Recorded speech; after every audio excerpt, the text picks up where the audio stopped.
Hello everyone, welcome to my channel. I hope आप सब बहुत अच्छे होंगे ना। आपकी तैयारी भी काफ़ी अच्छी चल रही होगी क्योंकि अक्टूबर में आपका एग्ज़ाम है, बहुत टाइम नहीं बचा हुआ है और पैट के लिए ये टेस्ट सीरीज़ आपकी चल रही है।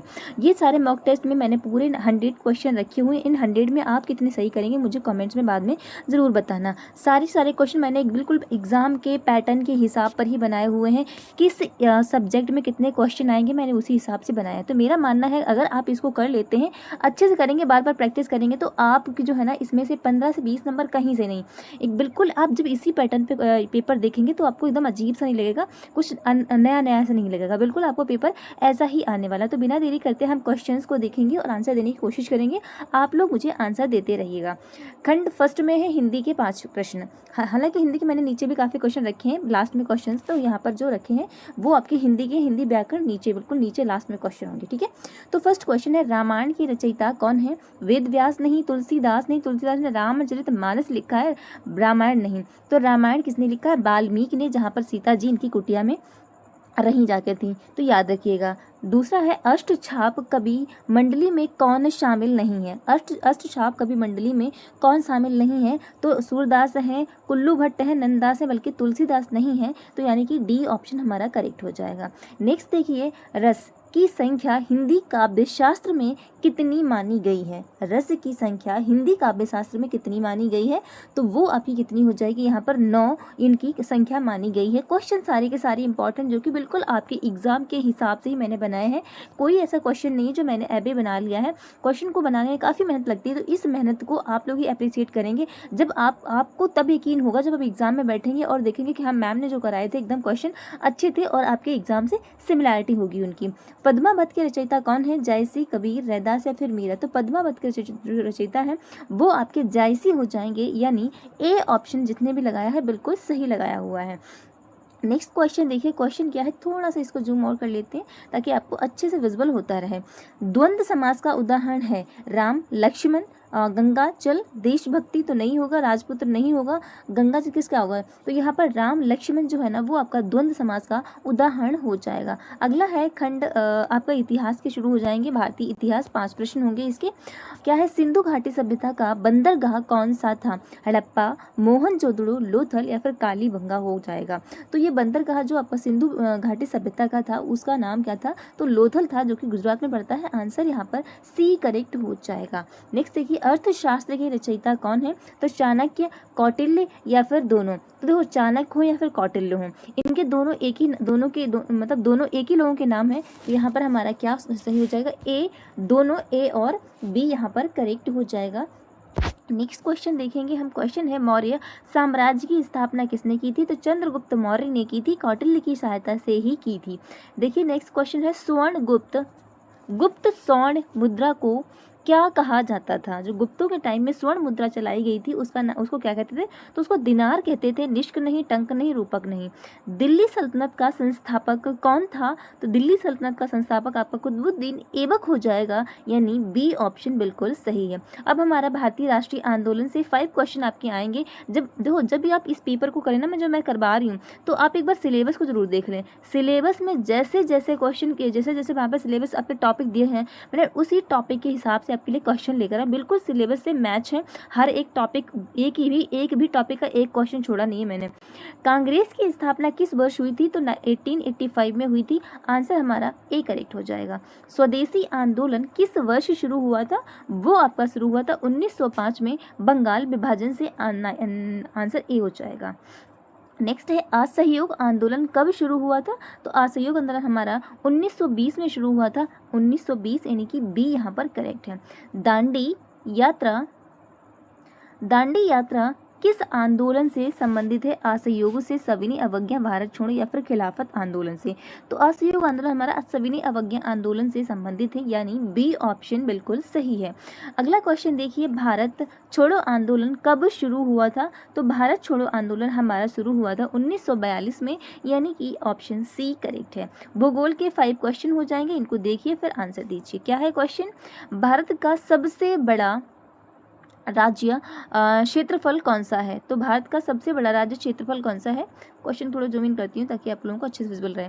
भारत का सबसे बड़ा राज्य वो स्टेट कौन सा क्षेत्रफल की दृष्टि से? तो आपका महाराष्ट्र नहीं, उत्तर प्रदेश नहीं, बल्कि राजस्थान सबसे बड़ा क्षेत्रफल की दृष्टि से हो जाएगा। अगला क्वेश्चन है, भारत की सबसे लंबी नदी कौन सी है? गंगा है। ए ऑप्शन यहाँ पर करेक्ट हो जाएगा।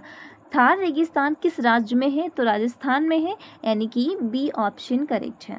भारत का दक्षिणतम बिंदु कौन सा है? कन्याकुमारी, यानी कि ए आपका यहाँ पर कन्याकुमारी बिल्कुल इंदिरा पॉइंट तो आपका दक्षिणतम बिंदु वो आपका जो है ना, अगर स्थलीय देखा जाए तो वो कन्याकुमारी होगा, और पूरे भारत का देखा जाए इसको अंडमान निकोबार को समेत तो वो आपका इंदिरा पॉइंट हो जाएगा। ठीक है। गंगा सागर किस नदी का मुहाना है? गंगा सागर आपका गंगा का मुहाना होता है। आंसर ए करेक्ट हो जाएगा। अर्थव्यवस्था के 5 क्वेश्चन आएंगे, कुछ इस तरह के आएंगे, आप देख लीजिएगा।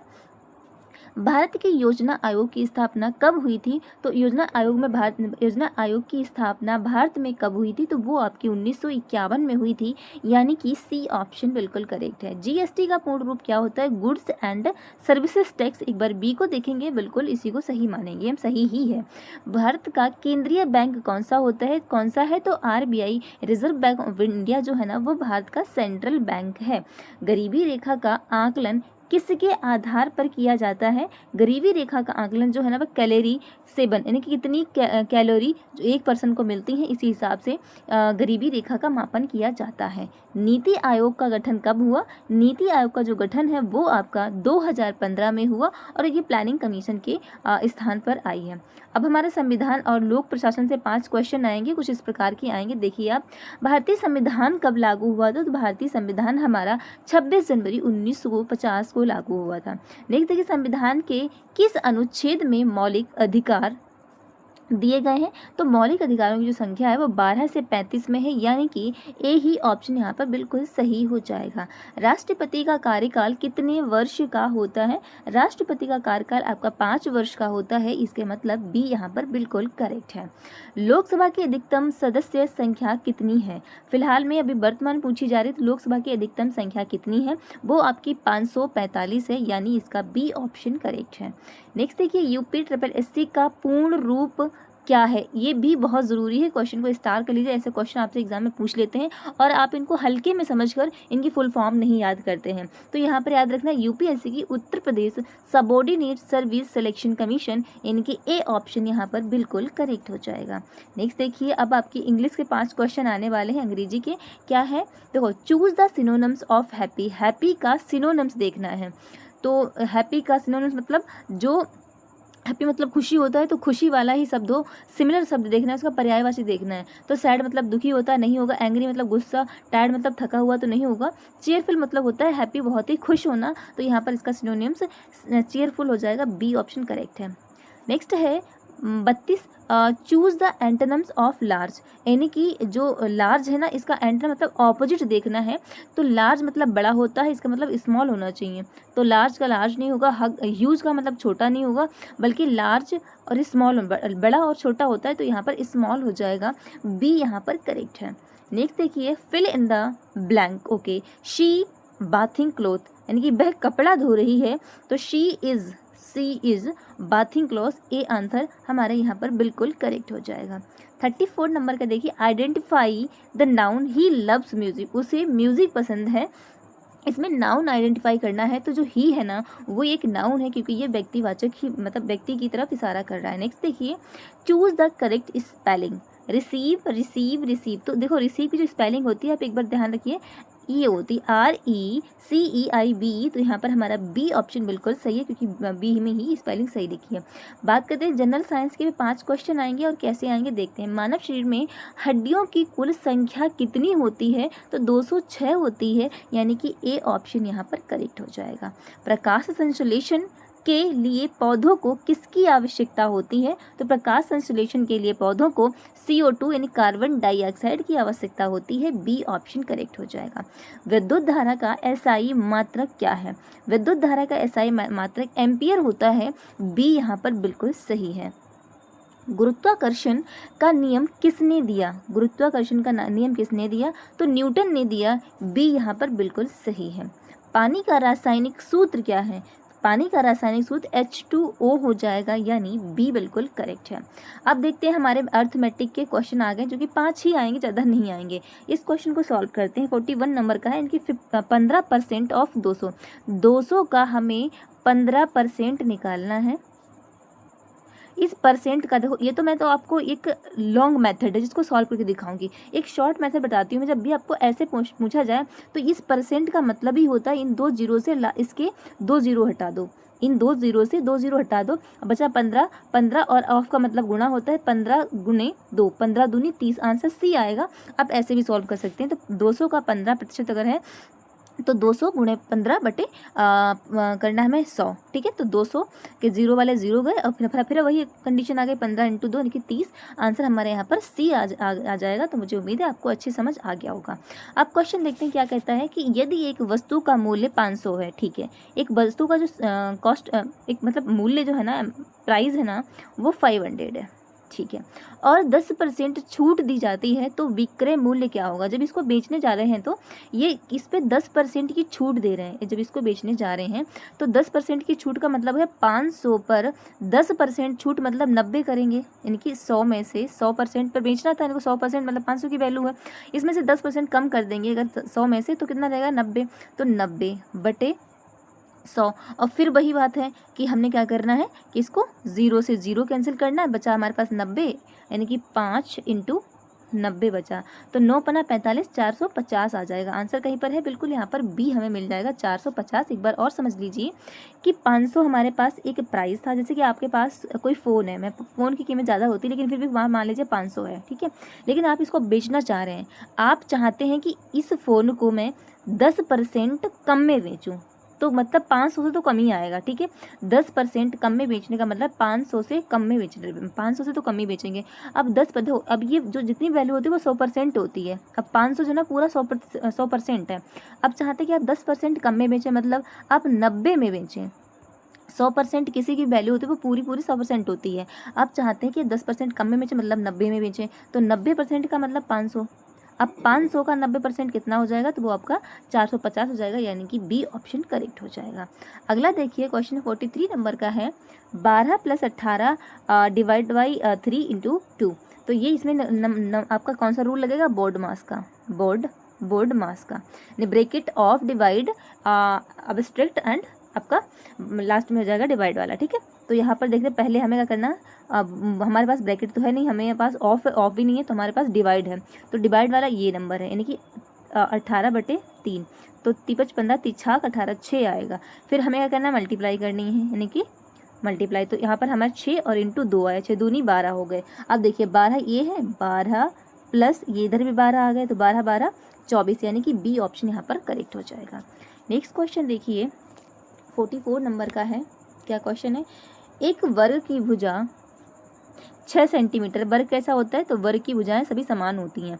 तो अगर एक वर्ग की भुजा 1/6 सेंटीमीटर है, तो इसके मतलब सारी 6 सेंटीमीटर हो जाएंगी। तो उसका क्षेत्रफल क्या होता है, तो याद रखना जब वर्ग का क्षेत्रफल निकालते हैं, वर्ग का क्षेत्रफल का जो फॉर्मूला होता है वो a²। ए मतलब क्या होती है, भुजा होती है। ए का मतलब है भुजा, भुजा की वैल्यू कितनी है, तो 6 है, तो 6 का स्क्वायर, यानी कि 6 का स्क्वायर 6 छंग 36, यानी कि यहाँ पर सी ऑप्शन बिल्कुल करेक्ट हो जाएगा, 36 वर्ग सेंटीमीटर। नेक्स्ट क्वेश्चन है 45 नंबर का। क्या क्वेश्चन है, 3 divide by 4 plus 1 divide by 2 बराबर क्या होगा। तो इसका नीचे का देखिए, नीचे 4 आ जाएगा, 3 ऊपर रहेगा, प्लस 2 दूनी 4, इनकी 2 दूनी 4, 2 1 2, बिल्कुल ऊपर 2, यानी 3 2 5/4, 5/4 आना चाहिए, यानी कि ए ऑप्शन यहाँ पर बिल्कुल करेक्ट हो जाएगा। नेक्स्ट क्वेश्चन है, यहाँ पर रीजनिंग के आपके 5 क्वेश्चन ही आएंगे, तो कैसे आएंगे देखते हैं। CAT को DVU लिखा जाता है, तो DOG डॉग को क्या लिखा जाएगा। अच्छा, इसको एक नंबर देखिए, C के बाद D आया, मतलब A + 1 हुआ, A के बाद B आया + 1 हुआ, T के बाद U आया + 1 हुआ, तो क्यों ना हम इसको भी कर लेते हैं। D के बाद ABCDE आएगा, एक नंबर बढ़ाएंगे हम, O के बाद P आएगा, G के बाद आपका H आ जाएगा, यानी कि EPH। यहाँ पर ए ऑप्शन हमें मिल गया, बिल्कुल करेक्ट है। नेक्स्ट क्वेश्चन देखिए, इसकी श्रृंखला पूरी करनी है, तो इसमें एक श्रृंखला 2 4 8 16, आपको कुछ लगा क्या, 2 का मल्टीप्लाई, यानी कि 2 का स्क्वायर, 2 दूनी 4, फिर 4 का स्क्वायर, 4 इंटू 2, नहीं ऐसे करिए, ऐसे नहीं होगा, स्क्वायर नहीं होगा, 2 इंटू 2 तो 4 हो गया। अब 4 इंटू 2 4 इंटू 2 8 हो जाएगा, फिर 8 इंटू 2 16 हो जाएगा, और 16 इंटू 2 32 हो जाएगा। तो कहाँ पर 32, सी ऑप्शन यहाँ पर बिल्कुल करेक्ट हो जाएगा। नेक्स्ट देखिए, यदि a बराबर 1 है, b बराबर 2 है, c बराबर 3 है, तो इसी प्रकार सारे होंगे। तो b a d का मान क्या होगा? b मतलब 2 था, a मतलब 1 है, तो 2 1 2 1 2 1 2 1, पहला ही ऑप्शन बिल्कुल सही है। 2 1 एक ही में शुरुआत में है, और d मतलब अगर c का मतलब 3 है तो d का मतलब 4 होगा, तो हमारा 4 हो जाएगा, यानी कि यहाँ पर हमारे पास a बिल्कुल सही हो जाएगा। नेक्स्ट देखिए, पेन लेखक, यानी कि पेन से लेखक लिखा जाता है, लेखक लिखते हैं। तो ब्रश से चित्रकार किसके काम करते हैं, यानी कि हमारा आंसर क्या हो जाएगा? ए बिल्कुल करेक्ट हो जाएगा। विषम को चुनते हैं। सेब, संतरा, आम, गाजर। सेब, संतरा, आम, ये सबके सब आपके फ्रूट्स हैं, लेकिन गाजर क्या है? एक वेजिटेबल है, ठीक है। तो हमारा यही आपका विषम हो जाएगा, डी यहाँ पर करेक्ट। अब करंट अफेयर्स का क्वेश्चन देखते हैं। 10 नंबर की करंट अफेयर्स का बड़ा वेटेज है, इसका याद रखना। इसका करंट अफेयर्स का काफ़ी बड़ा वेटेज है, आपको इसको अच्छे से करना पड़ेगा। 51 2025 में भारत के राष्ट्रपति कौन हैं? तो अभी 2025 में भारत के राष्ट्रपति कौन है, तो वो आप बताएं मुझे, क्या आपको पता है? तो बिल्कुल द्रौपदी मुर्मू है, यानी कि बी ऑप्शन करेक्ट है। नेक्स्ट देखिए, 2025 में भारत के प्रधानमंत्री कौन है? तो कौन है वो तो आपको पता ही है, कौन है? राहुल गांधी? नहीं भाई, नरेंद्र मोदी जी ही। ए ऑप्शन यहाँ पर करेक्ट हो जाएगा।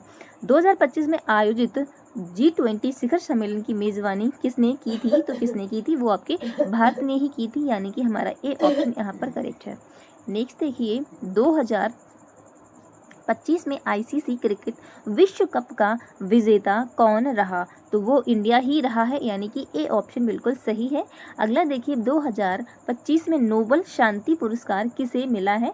नोबल शांति पुरस्कार आपका, इसके बारे में अभी डेटा नहीं आया है, तो यहाँ पर आप इसको छोड़ दीजिए क्वेश्चन को। 2025 में भारत का GDP विकास दर लगभग कितनी रही? GDP विकास दर कितनी रही? तो वो हमारी रही है 7%, यानी कि सी ऑप्शन करेक्ट है। 2025 में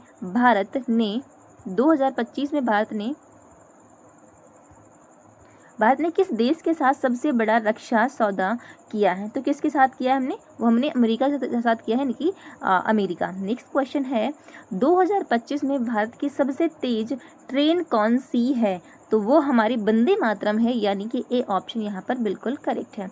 नेक्स्ट क्वेश्चन 59 नंबर का क्वेश्चन है, 2025 में भारत ने किस मिशन के तहत चंद्रमा पर लैंडिंग की? तो किस मिशन के तहत? चंद्रयान 3 के तहत, यानी कि ए ऑप्शन करेक्ट है। 2025 में भारत का सबसे बड़ा स्टार्टअप कौन सा बना?